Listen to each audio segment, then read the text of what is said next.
जब मैं बहन बेटियों की बुआ की बात करता हूँ तो कुछ भाई मुझे मैसेज में ज्ञान देने आ जाते हैं। मैंने एक वीडियो डाला जिसमें मैंने ये कहा था कि कभी भी किसी बहन बेटी बुआ को अपने पीहर में बिना निमंत्रण के नहीं जाना चाहिए। तो कुछ भाइयों ने मुझे मैसेज किया कि आप ये गलत कह रहे हो, बहन बेटियों को पीहर में आने के लिए किसी की इजाजत की जरूरत नहीं होती, किसी निमंत्रण की जरूरत नहीं होती।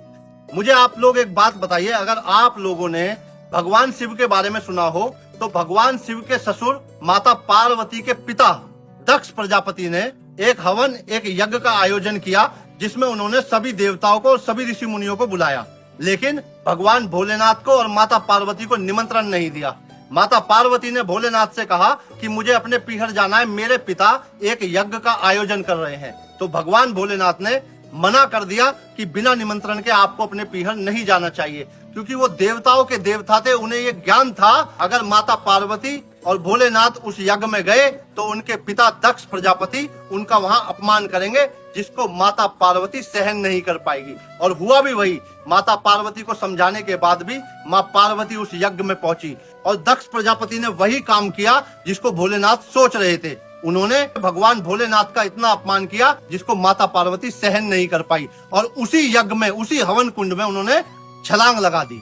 आप लोग एक बात बताइए, आप लोग भगवान भोलेनाथ से भी बड़े हैं जो आप लोग मुझे ज्ञान दे रहे हैं?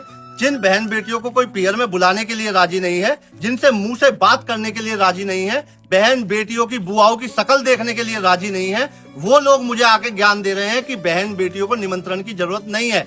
और वही घटिया भाई मुझसे आकर बात करते हैं जिनकी खुद की बहन बेटियां उनसे प्रताड़ित हैं।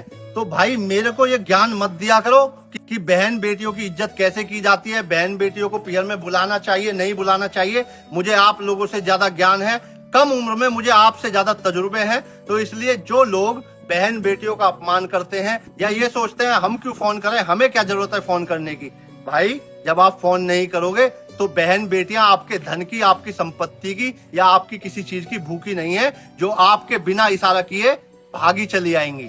आप लोग उन्हें सम्मान देंगे, उनको सम्मान से बुलाएंगे तो आपके घर वो आएंगी। अदरवाइज कोई भी बहन बेटी किसी की धन की, किसी की माया की भूखी नहीं होती।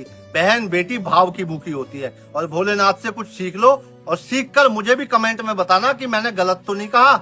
जिस घर में दामाद, भांजा, भांजी, बेटी, बहन, बुआओं का आगमन नहीं होता, उस घर में भूतों का वास हो जाता है। इसलिए अपने कर्मों को सुधारिए। दूसरे लोगों को ज्ञान देने से पहले अपनी बहन बेटियों का मान सम्मान करना सीखिए। आप सभी से फिर कहता हूँ, अपनी अपनी बहन बेटियों के साथ दूसरे की बहन बेटियों का मान सम्मान करो। आप सभी को मेरा जय हिंद, वंदे मातरम, राधे राधे।